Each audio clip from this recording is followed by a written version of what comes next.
we're fortunate to have Ray Dingaman, Sergeant First Class Ray Dingaman with us this morning. He's going to give us some tips on how he recruits and see if we can flow through some of that to all of us on the ESGR team. So Sergeant Dingaman, I will turn it over to you, sir.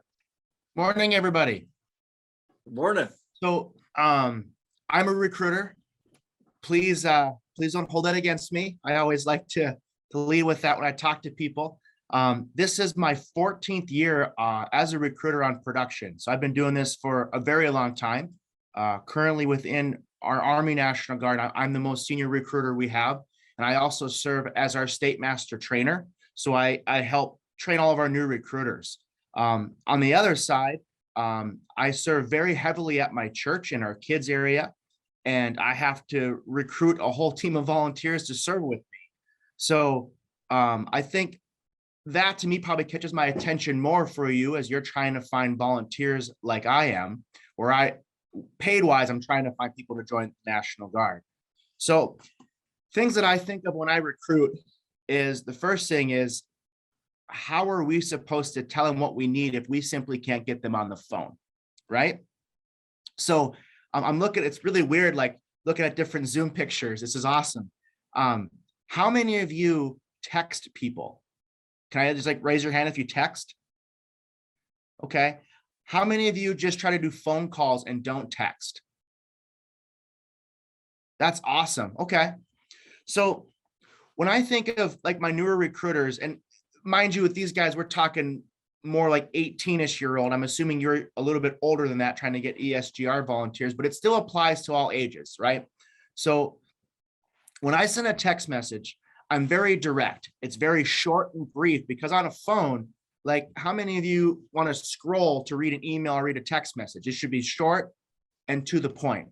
So I'm texting like who I am and like why I'm reaching out and what I need. So it could be as simple as, hey, Jeanette, this is Raymond Dingman with the National Guard. We met yesterday at that career fair. You said you had some questions. When would you have 5 minutes to talk on the phone?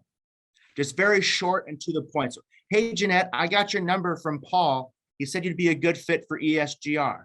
When would you have 5 minutes to talk on the phone? And trying to explain to them like again, who you are, because so many calls right now are scams, right? They've actually gotten better, thankfully. But a few years ago, like how many scam calls were we getting a day? So if they don't know who you are, and like myself, I don't answer. If it's my work phone, I do, because I'm hoping it's a lead. But if it's my personal phone, I'm not picking up until I see what the voicemail says. And even then, I don't want a voicemail. I want a text, because I don't want to listen to the voicemail.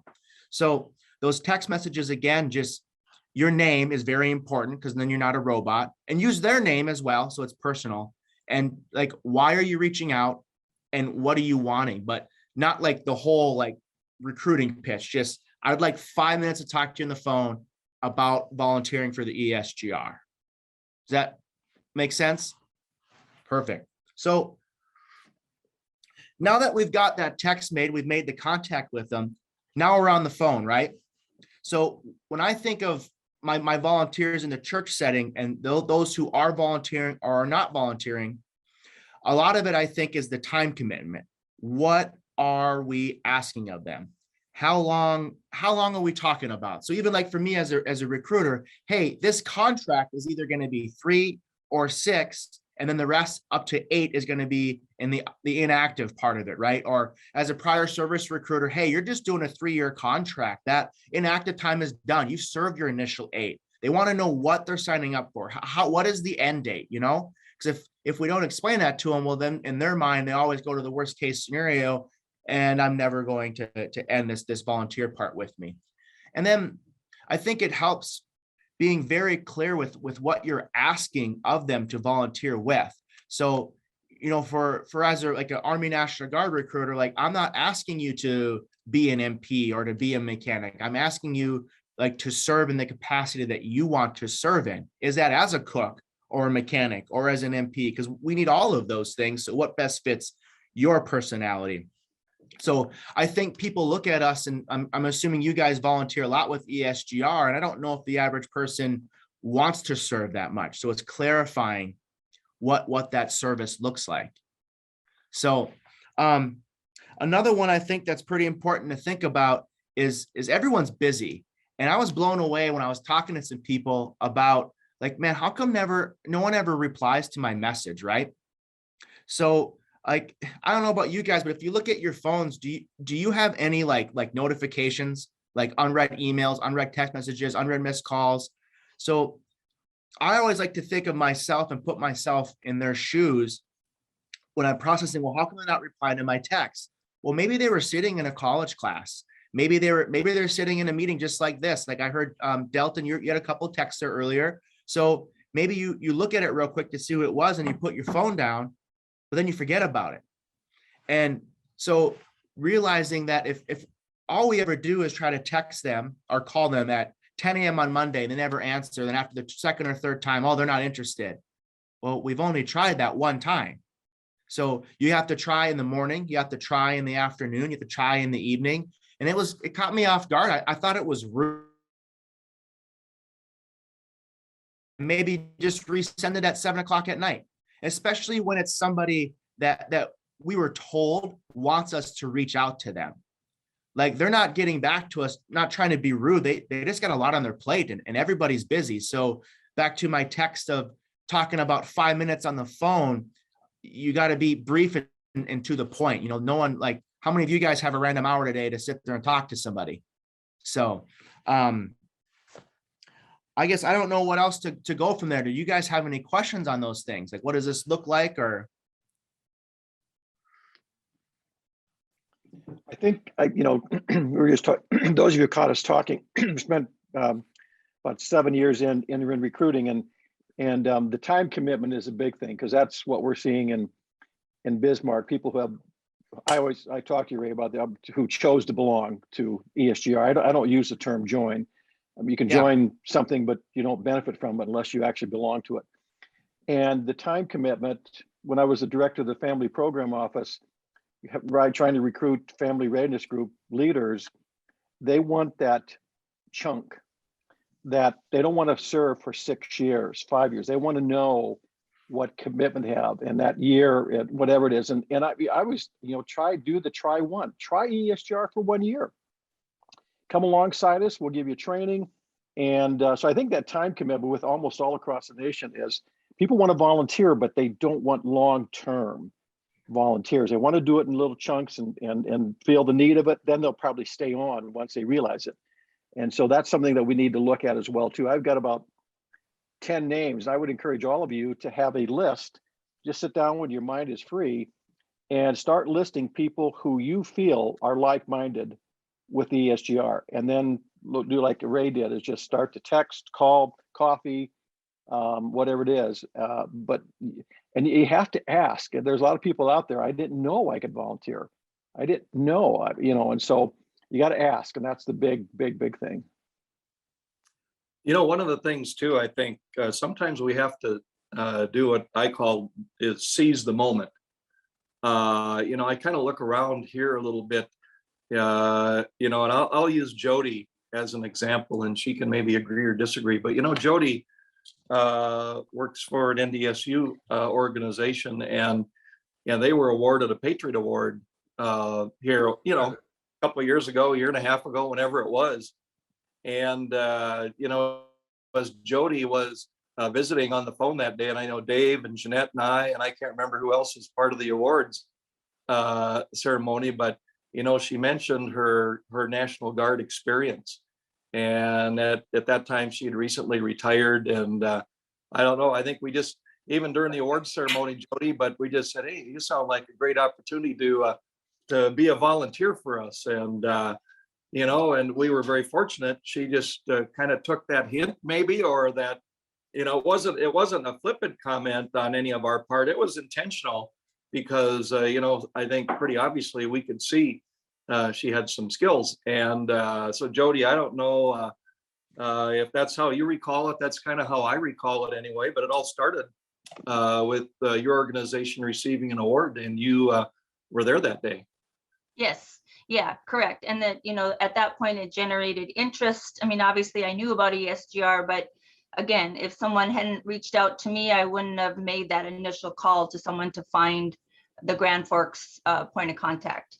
But like Rob said, I think it's really important to find like-minded people and the short commitment, because once you get in, you really realize the value and the impact. So then I think that, as you can see on the screen, people stick around and want to contribute and do their part after they've, had that support throughout their service commitment. Now it's time to kind of pay back and help our younger fellow service members that are still in. Delton, I just want to bring up too that, see if I'm on, okay. General Sprincenatic, who, he was always in the back of our mind as a good one. And I know if you're on, General, but we thought you'd be way too busy for ESGR. Delton, you got the rest of the story and asked him, and he's one of our newer members as well.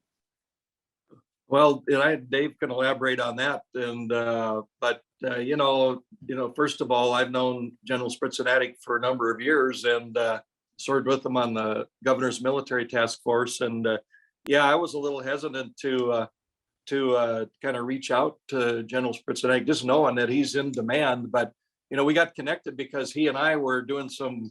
Well, as you know, he's very involved in the Boy Scouts, and I was doing some work with the Boy Scouts on a couple of events anyway, and we got connected by those meetings. And I think I just sent an email after I got connected that way, and then lo and behold, it took a while, but then we got connected, I think, at the September 11th event last year, and I think the rest is history. So, but General Spry, any comments on your end? Well, I just make a comment. I don't think I'm any busier than anybody else that's on this call today. We all are involved, and it's the reason for it is that I believe we have a passion for ESGR, for what it means to to our soldiers, our airmen, and their families, and obviously what it means to their employers to be recognized for the support they provide. So I think it's having that desire to be a part of something that's making a difference in the lives of others and in the communities that we all live in. So it's we're busy, but when we believe in something, we're gonna take the time that we can and need to do in order to make things happen. So Delton, I appreciate your reaching out, and when you did contact me, that my thought was, hey, I got to be a part of this organization. I've seen what it can do and what it's done in the past, and I want to be a part of it. So yeah, thank you. Thank you. When we talk to these people, it starts with our passion, right? You're kind of selling yourself in a way. You're selling like, this is why I'm in the ESGR, and this is why you should do it. This is why you'd be a good fit. And they know I know what ESGR is. All of us Guard members know who it is. So I think, in my opinion, people are leaving recruiting is just not being properly trained. And so we're making some different training aids to really simplify the process, to make it easier. Because I think as a recruiter, I talk to the newer recruiters. I check in with them. I get their numbers. I'm very open with them. Like, call me. I know we have 4 teams in the state. I know all 4 of those E8s that run them, and all the E8s have no issues with their recruiters calling me, and they know that I'm here to be available. But I also check in, like we have what's called a production report. So when that comes out and I see a new recruiter get their 3rd enlistment, I follow up, good job today, because everyone calls them on their 1st enlistment, but who calls on their 3rd, 4th, or 5th, right? They're still learning. And then I also make sure I call, like I had a guy the other day, had a guy get a low ASVAB. This recruiter drove several hours one way to MEPS to have a guy not even score high enough on the ASVAB to take a physical. And that's not a fun trip. I used to recruit in Williston my first couple of years. It's 12 hours round trip to Fargo. And when you're coming back 6 hours with somebody who didn't get in because of a simple mistake that you could have clarified before, that hurts. And so just following up with them, hey, what did you learn? And you can have fun with them too. Let them tease themselves and realize their mistake and be polite in that context. But checking in, I think, is very important. Making sure that mentally they're still, okay. My wife doesn't overly like it, but I always make her available too. Like if your spouse has questions about what this is about when you're going through those struggles, like my wife will talk to your wife if you need that. This is all my family knows. Like I've been married for 10 years and she only knows me as a recruiter. So, but I would say if I could keep it like just to that one thing, I would say it's following up, Rob. Once you have that volunteer signed on, I like how even that 1 year, like you talked about time commitment. Hey, I think you would be great because of ABC. Try it for 1 year. Like between you, me and you, after 12 months, if you don't like it, let's try it for 6 months and walk away. Just, I think you would love this. And then following up, don't just let them go. And I guess in recruiting, following up your applicants, if you're doing it the right way, I walk around the armory and I see soldiers I enlisted and they're happy to talk to me again. I can walk into any of my units drills. And if there's somebody I recruited, they're happy to see me because of how I treated them and the follow-up. And I mean, you can't always follow up all of them. Not everybody wants that, but if we don't follow up with them, we can't make sure what we talked about is happening. So you don't know what they're struggling with as an ESGR volunteer if you aren't checking in. One thing that I've always found with any type of committee or anything that you're on is to keep people engaged or re-engaged. And that's just what Raymond just said was follow up. I found a lot of times where people won't volunteer, but if I ask them, they're more than willing to help. So sometimes it's just to reach out again to follow up or engage or re-engage. And then like, General Sprincenatic said, that we all have that passion to give back, but people are just waiting to be asked. One of the things I want to just point out, all of you should have received this card right here, or will get it. It's Jeanette's card. On the back is a 50th anniversary thing. And so the way I have been using my cards whenever I meet someone, even though I'm not thinking about them coming into the ESGR, but I am thinking about them coming on and liking our Facebook and our LinkedIn account. And they're not going to remember it, but you got to give them this piece right here and let them see that. I said, would you mind just going on linking this? You own the business. Your soldiers are in this, in the military, or your employees, and this is how you can kind of take a look at what other employers are doing as well. So take these, give these out, make Jeanette print up 150, 200 more. And you'd be surprised how we'll grow within our social media realm. And that's what I'm concerned about as well, too. And from that, we get volunteers as well, too. So just a thought as you get those. Yeah, that's a great point. Yeah. And Rob, thanks for bringing up Facebook. What I found is that the more I share ESGR Facebook posts, more of our 142nd group shares them and likes them. And then I have some of them reaching out to me, or they're seeing people they know, or, hey, there was Rob Keller. Everybody knows Rob Keller. So again, it's just, putting that kind of that plug into people's minds as they continue to see all of us and soldiers on Facebook. Yeah. I like when your term of sell the sizzle, there's a lot of people out there who never served, maybe didn't want to serve, not for them, but they still want to support the military. And I think that could be a huge selling point for you guys as to why you should volunteer. This is a way for you to serve the military and not having to be in. That is huge. And something I'm gonna come back to your question there. Something I forgot I should have mentioned. You should always be looking for a lead. Everybody you're talking to should be a lead generator for you. And when that conversation is over, whether they said yes or they said no, you should be asking, do you know anybody else who'd be a good fit for the ESGR program? That's huge. You always should be asking for those leads. So for me, when I'm talking, from my recruiting standpoint, I feel like I'm always establishing trust as a recruiter. People don't want to trust me. And fair enough, I'm a recruiter, I get it. So I always like to, I want to get them to sit down face to face. I text them to get them on the phone. I get them on the phone to conduct that appointment. So I'm conducting the appointment. I'm opening up a regulation and a policy so they can see what I'm talking about and not just hearing me talk about it. They understand I'm not just giving them a line. I'm talking facts. I'm not trying to sell. And that's where I think is in your advantages. You guys aren't trying to sell. Like everybody has an angle. I don't like going to the mall. Like if I live in Bismarck. So if I have to go to Shields and then go to Target, I will walk or I will drive around the mall to go to Target because I don't want to walk by all the kiosk salesmen. Don't be a kiosk salesman. That's your style, like to each their own. Like these are all just techniques. There's nothing wrong with that. But just being authentic, being real, being direct, letting them know, like, don't ask them for that 5-minute phone call when you really meant 15 minutes. You're going to lose them. Like if you truly mean 15 minutes, say 15 minutes. So when you're asking them to sign up for ESGR, let them know what they're signing up for and stick to it. Don't ask them to do more without them signing on for more. Don't just assume, because that's how you'll lose them too, making them do more than what they thought they're going to do. Great. Thank you so much. This has been great discussion, great conversation this morning. It's been a lot of fun.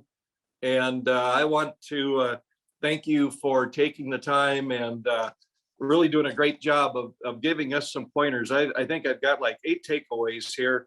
And so I hope that all of you have got those same takeaways that I do. But anyway, just great stuff. Thank you for being here today.